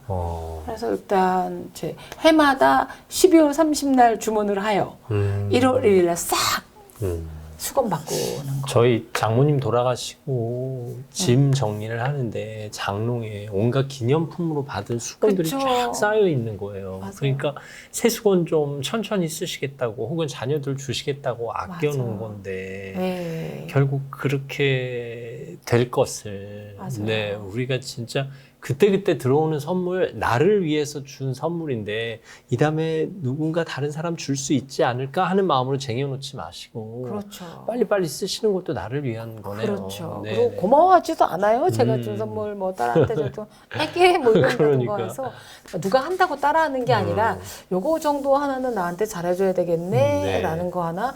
제 친구는 실크 잠옷만 입더라고요. 그래요. 예, 전 추리닝 입고 잘 때. 그래서 제가. 근데 걔는 그게 자기 자존심이라는 거예요. 우아하게 살아보자. 네, 네. 잠자리에 들 만큼 난 이제 우아한 나로 그렇죠. 변신할 거야. 네. 이거네요. 이 순간만큼 나는 코코 샤넬이야 그러고 잠든다라는 네. 거죠. 그런 거 작은 거 하나, 뭐 큰 거 하나, 뭐라도 어떤 친구는 자기한테 주는 선물로 대학원에 뒤늦게 간 친구도 있어요. 50 넘어서. 그건 종류는 본인의 거 다르겠지만 네. 그리고 물질적으로 그렇게 좀 인색하지 않아야 되고 그다음에 이제 중요한 것 중에 하나가 저한테 다정하게 말을 걸어줘야 돼요. 나 스스로에게. 예.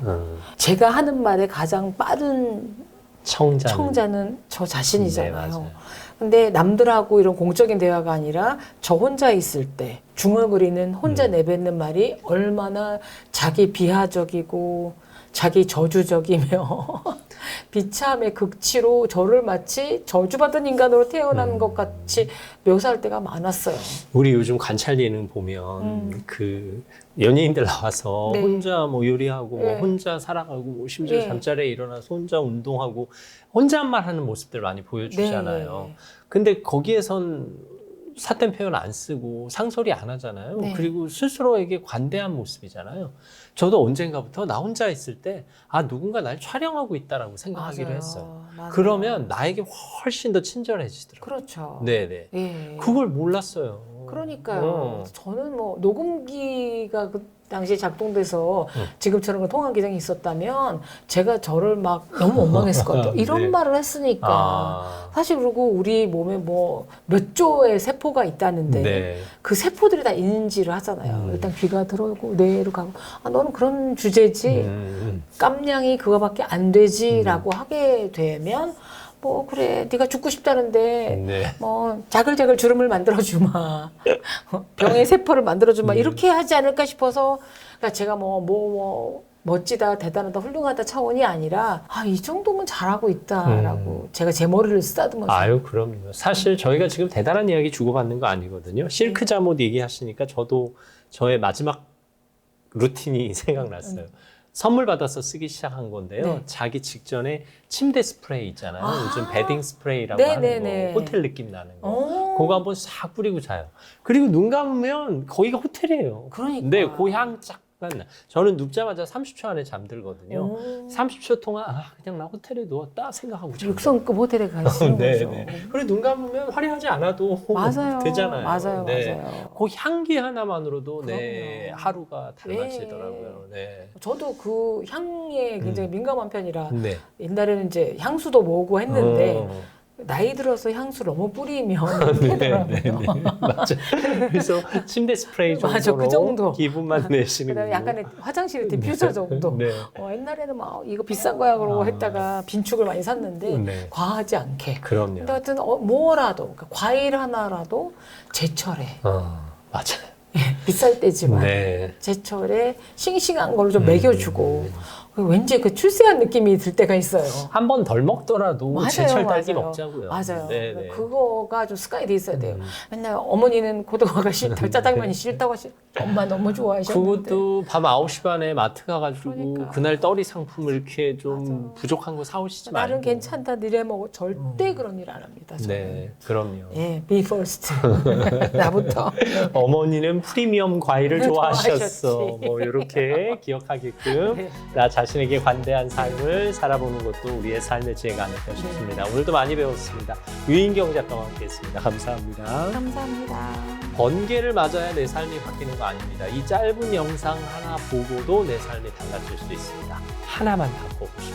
철없음의 가장 기본은 귀여운 동심을 유지하는 거예요. 네네. 근데 동심의 조건은 호기심인 것 같아요. 중요하죠. 나이가 들면 그거 해서 뭐 하게, 그거 알아서 뭐 하게, 뭐 가서 뭐 하게 하고 뭐 그게 그런 거지 뭐. 뭐 넷플릭스에서 무슨 뭐 드라마인데 봤어? 그러면 안 봤어. 눈이 시려. 뭐 그럼 늙는 거예요. 네. 안녕하십니까, 김재훈입니다. 여러분의 건강한 삶을 도와드리겠습니다. 실례지만 여러분은 몇 살이십니까? 몸의 나이 말고요, 마음의 나이 말입니다. 우리가 흔히 동심으로 살자 하는데 쉽게 되질 않습니다. 오늘 그런 이야기 나눠보겠습니다. 실례지만 몇 살이신가요? 저도 59년생이에요. 네. 그러면 뭐 알아서 계산하시겠고. 네, 11월생이고요. 네, 네.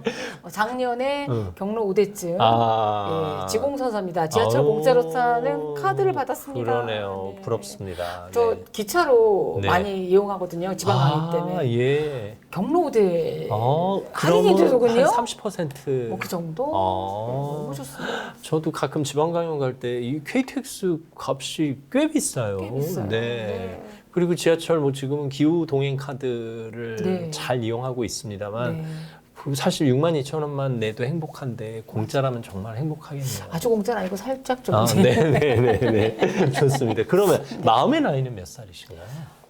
그거는 그때그때 달라요. 아, 제 이 안에 철딱선이 없는 5살 아이와 100살이 다 돼가는 할머니가 공존해요. 네네. 공존해요. 산전수전 시가전 공존을 다 거친 할머니의 마음과 진짜 철없어서 떼쓰고 싶고 다리 뻗어서 막 우는 그 꼬마가 다 있는데 네. 평상시에는 저는 사실 마음의 나이를 어떻게 리트머스 시험지로 넣어서 체크할 수 없겠지만 그렇죠.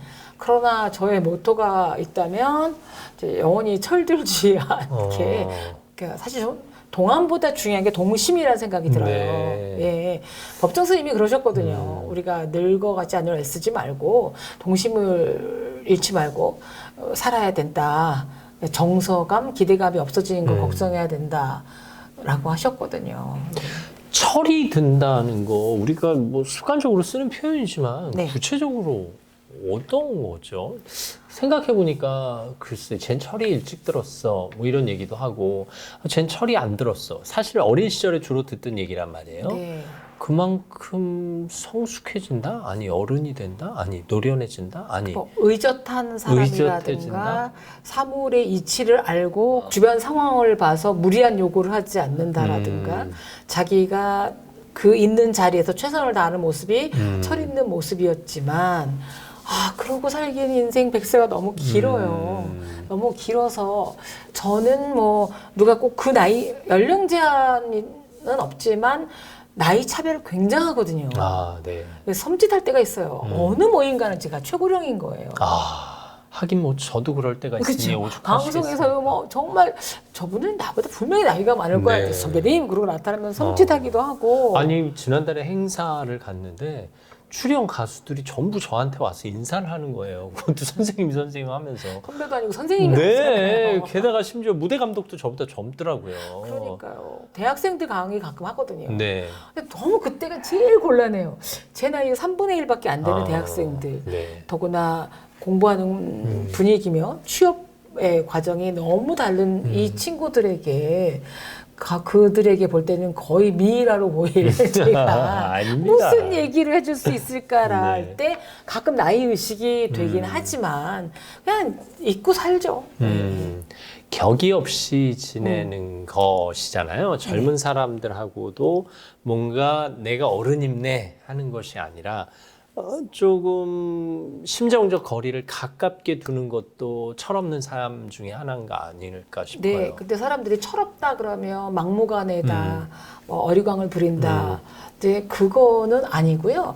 저는 이 철없음의 가장 기본은 귀여운 동심을 유지하는 거예요. 네네. 근데 동심의 최고 조건은 호기심인 것 같아요. 중요하죠. 나이가 들면 그거 해서 뭐 하게. 뭐 그거 알아서 뭐 하게, 뭐 가서 뭐 하게 하고, 뭐 그게 그런 거지 뭐. 뭐 넷플릭스에서 무슨 뭐 드라마인데 봤어? 그러면 안 봤어.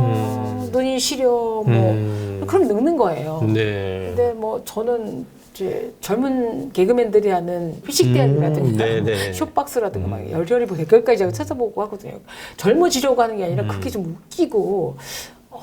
이 친구들이 이런 병맛이라고 말하는 그러니까 어이없어서 웃게 하는 농담 코드를 좋아하는구나 같은 것도 제가 그걸로 뭐 논문을 쓰겠어요, 기사를 쓰겠어요, 친구들한테 얘기하겠어요. 네. 그러니까 그 정서를 좀 공유하고 싶다는 생각이 좀 들어요. 그리고 저는 이렇게 어느 식당이 새로 문을 열었다, 핫플레이스다, 그럼 그렇게 가보지는 않지만 뭐 무슨 과자가 뜬대, 뭐가 뭐 어쩌대라고 하면 꼭 먹어보거나 뭐 해보려고 해요. 그러니까 세상에 대한 호기심.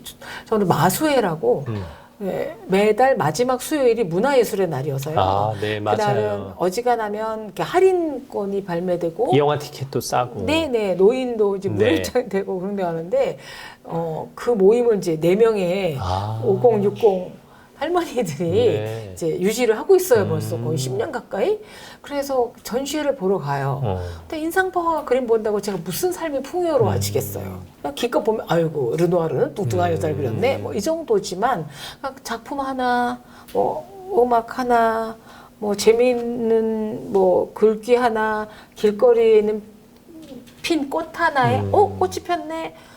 올해는 코스모스 못 보고 지나가네. 이런 거를 계속 저한테 좀 느끼게 해주는 게 이렇게 뇌세포를 낡게 하지 않는 그런 방법 중에 하나인 것 같아요. 네. 아예 젊은 아이들처럼 산다, 뭐 그들을 따라한다라는 개념은 아니지만 그들이 경험해보는 걸 한 번쯤은 경험해보자. 네. 굳이 뭐 매일 그걸 할 필요는 없지만 그렇죠. 그들이 말했을 때 그 과자가 어떤 맛인지는 알아야 되잖아. 그렇죠. 왜 60대면 가요 무대만 봐야 됩니까? 그렇죠. 저 뮤직뱅크도 봅니다. 네. 그리고 왜 제가 태진아 선생이나 이런 분들 노래만 들어야 되나요? 저 BTS 너무 좋아하고요. 스트레이 키즈에 나오는 애들도 이름 다 외우고 있고요. 네. 그래서 제가 젊어지려고 하는 게 아니라 이 친구들이 너무 열심히 사는 거예요. 귀엽게. 네. 그리고 자기 생각들을 갖고 있고 예전에는 솔직히 아이돌 그러면 뭐 잘생기기만 했네?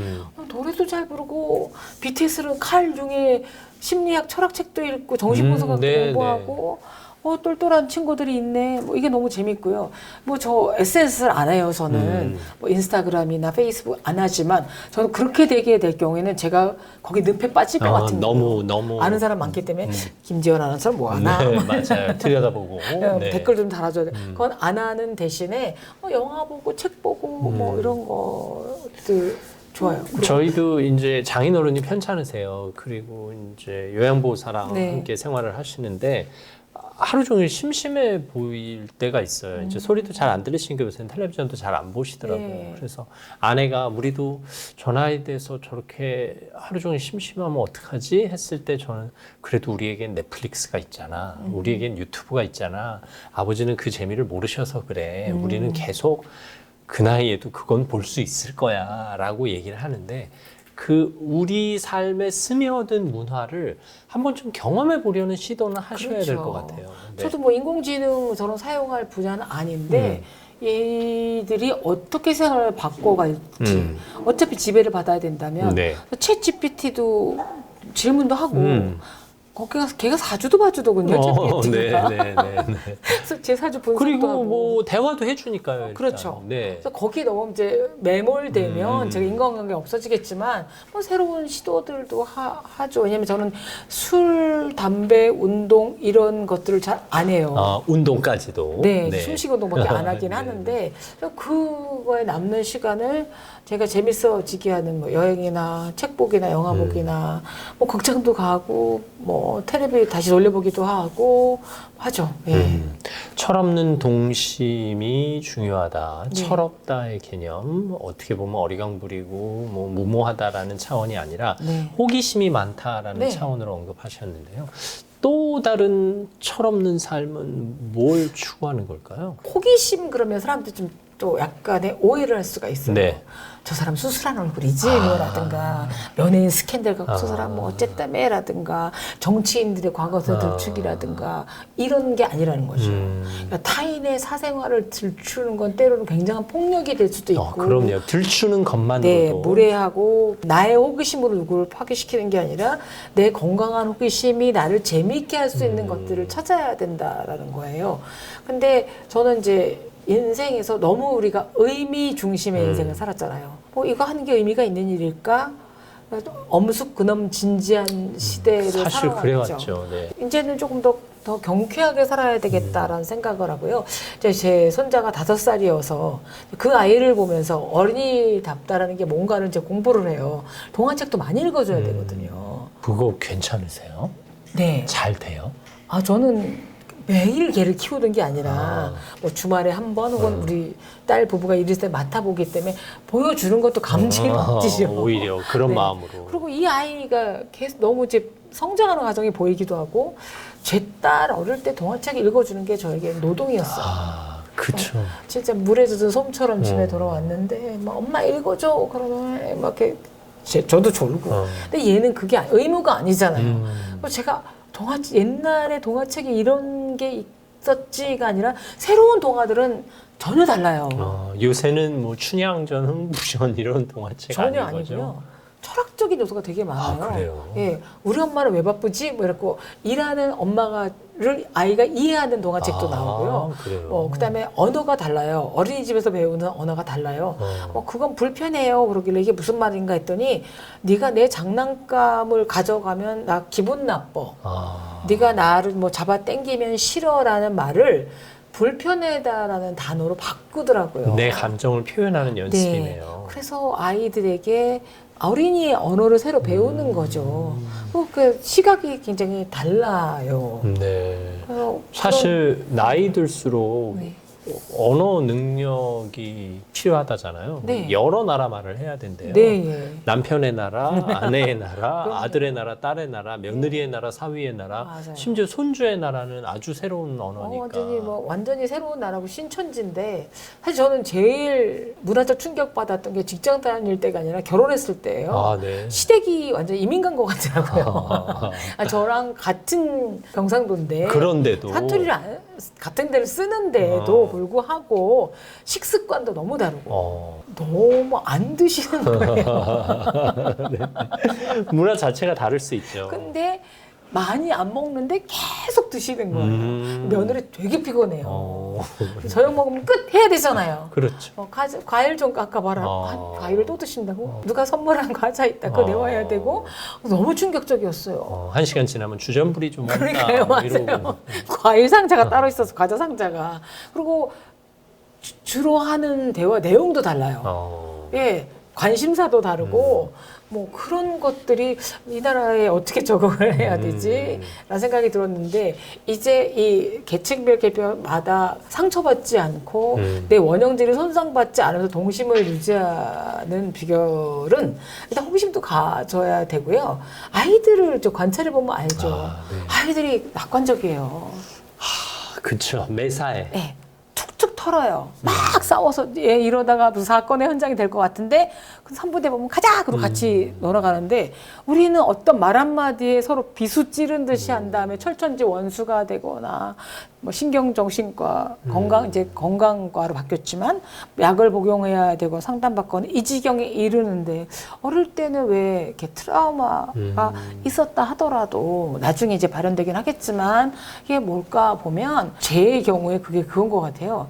저는 잠을 참 잘 자요. 30초 만에 잠드는 건 아니지만 잠자리에 누워서 오늘 일어났던 일을 되새김질 안 해요. 네. 그거 좋은 습관이에요. 예. 사실 되새김질 하다가 다시 그 감정으로 번쩍 일어나고 빠져들잖아요. 그 사람이 그때 지었던 표정까지 생생히 코를 실룩거렸던 게 나를 비난하는 거 아니었나 네. 이렇게 되면 저만 그 사람 몰라요. 그 사람 단잠 자고 있단 말이에요. 근데 맞아요. 이거를 바꾸려면 여러분 유튜브에 너무 많이 나와 있어요. 숙면 취하는 뭐 음악을 틀어놓으시던 뭐건. 근데 이제 이거를 어떤 분이 그렇게 얘기를 하더라고요. 저랑 막 얘기를 하더라고요. 저는 정말 별의별 일을 다 겪었는데 뒤통수도 맞아보고 직장에서도 몇 번씩 사표 던지고 싶었고 망신도 당해보고 뭐 우리 남편 부도 나보고 우리 엄마 치매로 뭐 대소변도 갈아보고 했는데 형제들끼리 대판 싸워가지고 저 급성 천식에 걸렸었거든요. 그러니까 몸으로도 오고 마음으로 온다는 거죠. 근데 그 어떤 것도 치명적인 트라우마가 되지를 않았어요. 자다가 벌떡 그 일 때문에 일어나진 않아요. 네. 근데 그 다음에 이렇게 표현하시더라고요. 인경 씨는 마음이 게으른 사람이네요. 그것도 좋은 표현이네. 네. 지금 긍정적인 의미의 게으름인 거죠. 어린애들은 심플하잖아요. 이 과자 맛있다. 먹고, 뭐 귀찮아. 뭐 이렇게 하고. 근데 우리는 어떤 일을 앞면, 뒷면, 뭐 윗면, 아랫면을 막 다각도로 분석해보고 그게 그러면 정확하냐? 아니에요. 그리고 그 결국은 내가 잘했어가 아니라 이래서 그 사람이 나를 피하는 건가? 뭐 이 말 때문에 내가 그 사람하고 안 지내는 건가? 그 사람 생각도 안 해요. 우리 존재에 대해서. 맞아요. 그래서 저는 지나간 일은 다 무효라고 생각을 하고 그렇다고 제가 오프라 윈프리처럼 오늘 일어났던 감사한 일 5가지를 세기에는 그렇게 막 럭셔리한 네. 삶을 누리지 않지만 그냥 오늘 관심사에 됐던 것들만 생각하고요. 그냥 흘려보내는 것.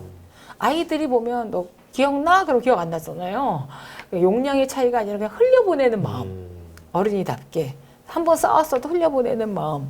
다시 그래서 저번에 한번 제 손자 갔을 때 너 그때 뭐 축구 교실 가서 누구랑 싸웠다며 괜찮아? 그랬더니 잘 놀아요? 그러더라고.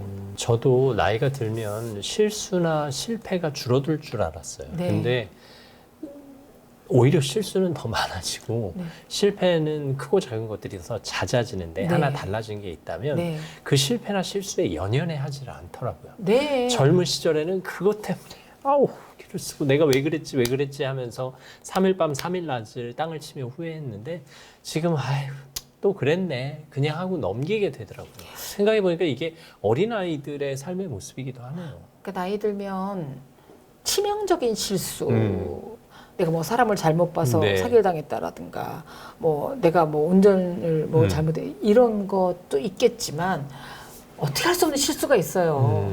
요실금에 걸린다든지 뭐 맞아요. 뭐 단기 기억 상실 뭐 된다든지. 근데 그것도 그냥 받아들여야 되는 거예요. 제가 제 친구 희숙이한테 희숙아 나 머리가 너무 하얘져가지고 염색하면 백발마녀야. 그랬더니 그 친구가 인경아 염색할 머리카락이라도 있는 게 어디야. 그거 너무 부러운 일이에요. 네, 저도 이제 탈모를 걱정하는 나이에 갑자기 흰머리라도 많았으면 좋겠어요. 제가 완전 복 받은 사람인 거예요. 네. 염색을 할 수 있는 이 물론 지금 뭐 계속 빠지고 있지만 아유, 그래도 충분하시.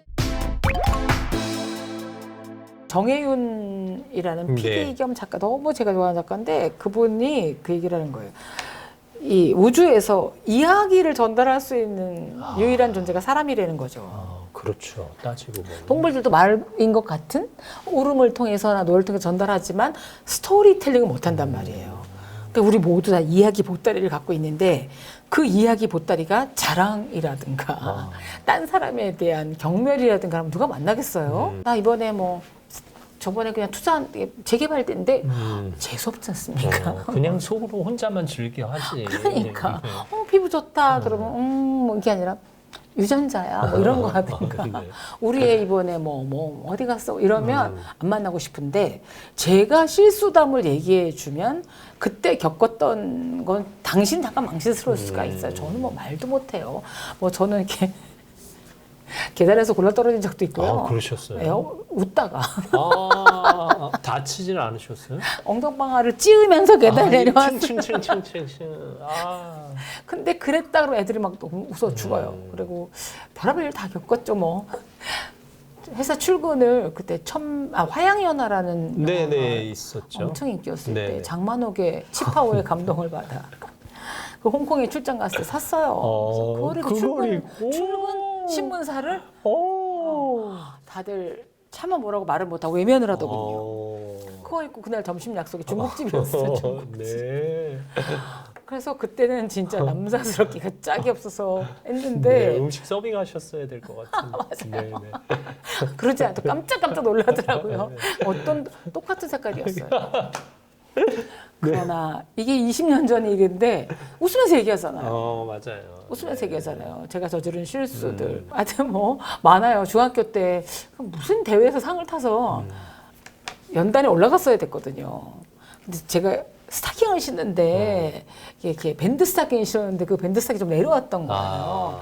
물론 여자 중학교여서 근데 웃고 막 남학생들 없었다 하더라도 근데 제가 트라우마가 아니라 우리 엄마는 왜 그렇게 헐렁한 스타킹을 나를 신겼나 그러게. 뭐 이런 거 뭐 계속 투성이죠. 앞으로 더 많은 실수를 할 거고 근데 미국의 할머니가 쓴 시는 후회되는 건 내가 왜 더 열심히 살지 않았을까? 내가 왜 더 완벽한 삶을 누렸을까가 아니라 내가 더 많이 실수할 걸, 더 많이 히히닥거리고 웃을 걸, 더 많이 풀밭에 가서 누워 있을 걸, 뭐 이런 거래요. 네. 맞아요.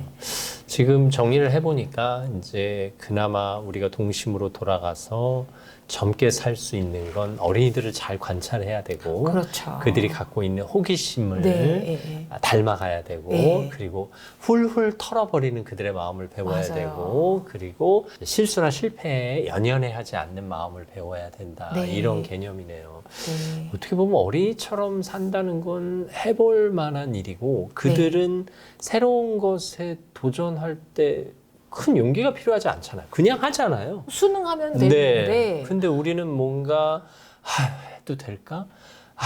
해서 뭐 더 힘들어지는 건 아닐까? 걱정부터 앞세우니까. 제가 학교 다닐 때는 선행학습이라는 단어가 없었거든요. 그렇죠. 네. 근데 요새 유치원 애들이 중학교 수학을 하더라고요. 그 정도예요? 네, 7세 수학 교실이 있어요. 의대반이라네요. 가당치도 않지 벌써? 않습니까? 걔네들 다 의대를 가겠어요? 뭐 어쨌든 갈 수도 있겠지만. 네. 근데 저는 공부만이 아니라 인생에도 선행학습을 할 필요가 없어요. 왜냐하면 저도 제가 70을 넘기고 80 넘기고 90까지 살 수 있을까에 대한 두려움이 있죠. 네네. 뭐 치매에 걸리면 어떻게 하나라는 걱정도 되죠. 친정엄마 치매였으니까. 혹은 제가 뭐 사고를 당하면 뭐 어떻게 하면 등등 있지만 걱정한다고 안 일어날 일이 일어나는 것도 아니고 일어날 일이 안 일어나는 것도 아니어서 그냥 오늘 이 순간에만 오늘의 행복, 오늘의 기쁨, 오늘 내가 마주하고 있는 거를 흠뻑 껴안는 것. 그러니까 저는 와락이란 단어 너무 좋아하거든요. 와락, 네. 와락 안아주다. 그 다음에 들뜨게 하다. 이렇게 안 들뜨잖아요. 다 무겁게, 무겁게 가라앉아 있죠. 가라앉아만 있잖아요. 근데 전 너무 잘 뜨거든요. 걱정일 정도로 제 딸이 엄마 그만해 좀 앉아. 막 얼마 전에 우리 손자 재롱잔치가 있는데 저만 일어나서 박수를 치고 제발 앉아달라. 근데 부풀어 오를 때는 저를 부풀릴 수 있는 건 공기 주입기가 아니에요. 그럼요. 제 마음이에요. 네. 그래서 저는 수시로 매일 그러면 저는 이제 우리 딸이 병원에 입원시키겠죠. 뭐 위험합니다. 네. 그러겠지만 뭐 일주일에 한 번 정도 저 제 마음을 좀 탱탱하게 부풀리기도 하고. 저랑 방송할 때도 나오시기만 하면 스튜디오 분위기가 붕 뜨니까 다들 좋아했어요. 그러니까 진짜요? 활기차지니까. 네. 근데 그게 의도한 건 아니라 네. 제가 좀 밝더라고요. 밝은 에너지는 좋은 거죠. 그렇지만 제가 고뇌나 뭐 이런 자책이 없는 건 아니지만 아니겠지만 그거는 내비두고 성찰은 성찰대로 하되 네. 밝은 에너지는 유지할 필요가 있다는 얘기네요. 그럼보단 나이 들면 좀 밝은 이야기 주머니를 많이 갖고 있는 사람들을 만나보고 싶지 않을까요? 네. 나의 처절한 그런 고생담을 들려주기보다 아니면 나의 뭐 어두운 표정보다는 그냥 화장이 아니라 성형이 아니라 이렇게 웃어서 웃겨서 짓는 표정으로 동안을 만들 수 있지 않을까. 그러고 보니까 동심의 조건 중에 왜 사람은 기본 표정이 있어서 일부러 표정을 밝게 만들 수는 있지만 네. 뭔가에 몰입하거나 딴 생각을 할 때는 그게 기본 표정으로 돌아가잖아요. 근데 네, 대부분 맞아요, 기본 맞아요, 표정이 맞아요. 무뚝뚝하고 무섭단 말이에요. 핸드폰 볼 때 늘어나요. 그래요. 맞아요. 무심코 이러고 있을 때 이런- 지하철에서 보면 맞아요, 딱 맞아요. 그래요. 예. 근데 어린이들은 기본 표정도 막잖아요. 맑죠. 밝고. 예. 그러니까 웃을 준비가 돼 있죠. 우리가 그걸 너무 세상에 뺏겨버렸어요. 기본 표정을. 그리고요. 네. 제가 최근에 읽은 책인데 달라이 라마가 네네. 이제 90이 되셨어요. 어느덧 그렇게 되셨구나. 네. 그래서 그분의 90년을 맞아서 이제 투쟁사나 종교에 네. 관련된 얘기를 이제 자서전을 이제 번역해서 우리나라에 출판한 출판사 이제 대표를 만났단 말이에요. 근데 그분이 그러더라고요. 직접 만나보니 어떠세요? 했더니 달라이 라마님은 언제든지 마주하는 사람은 골릴 준비가 돼 있대요. 장난칠 준비가 돼 있대요. 그냥 이게 뭐야가 아니라 한번 툭 친다든가. 그러니까 서로 기분 나쁘지 않은 의미다. 왜 그 꼬마 애들끼리 에이 뭐 이러듯이 누구라도 놀려고 장난칠 준비가 돼 있다는 거예요. 근데 우리가 장난이 나이가 들면 실수로 여겨지기 때문에 그리고 실수 저질러 놓고 미안하니까 장난이야 라는 말로 이렇게 포장하지 말고 네. 어느 자리에서도 좀 재밌겠는데 뭐 이런 거 들어가지 마시오라는데 들어가라는 얘기가 아닙니다. 네, 그럼요. 국가 뭐 문화 그 자원을 손으로 만지라는 네, 게 아니라 네. 그냥 뭔가 좀 이 사람 만나면 뭐라고 얘기해 줄까 뭐 이런 거 하다못해 아재 개그를 할지라도. 그렇죠. 네. 근데 달라이라마도 그렇게 장난치고 남 이렇게 골리려고 애를 쓰는데 기분 나쁘지 않게 그게 동심인 것 같아요. 그래서 그분이 90인데 밝고 귀여워 보이시는 거예요. 근데 그렇다고 무게감이 없는 건 전혀 아니잖아요. 그렇죠. 네. 네. 우리가 오늘 수다를 좀 떨었잖아요. 네. 생각해보니까 지금 차 한 잔 있으면 카페에서 수다 떠는 거나 마찬가지인데 하지만 친구들하고 만나서 수다를 떨 때는 꼭 남 얘기가 등장하고 네. 남 얘기 하다 보면 또 험담이 되고 또 그러다 보면 삿된 표현이 되고 본의 아니게 상처를 주게 되고 어떻게 보면 카페에서 친구들하고 수다 떨 때조차 뭔가 유튜브를 하는 느낌으로 하면 네. 재미있고 의미 있는 만남이 되겠다는 생각이 드네요. 그래서 네. 저는 자랑을 안 하려고 노력하지만 살짝 자랑을 해보면 네. 수첩에 밥 약속이 가득해요. 그러니까. 밥 먹자고 하는 이유는 제가 밥도 잘 사요. 네네. 석사 박사보다 더 높은 게 밥 사고 맞아요. 더 높은 단계가 술 사라고 하는데 네. 밥도 사면서 제가 재밌는 얘기를 해주거든요. 그러니까. 예, 왜냐면 재밌는 얘기 전달해 줘야 되잖아요. 네. 들어봤니? 그렇지. 너무 웃기지 않니? 네, 이렇게 네. 해주는 거. 게다가 책 속에서 읽은 에피소드나 네. 책 속에서 감명 깊게 읽은 문장 하나만 전달해도. 네. 친구들 만날 때 그렇게 또 책 읽은 척 하진 않아요. 그 정도는 책을 선물해 줬으면 좋지.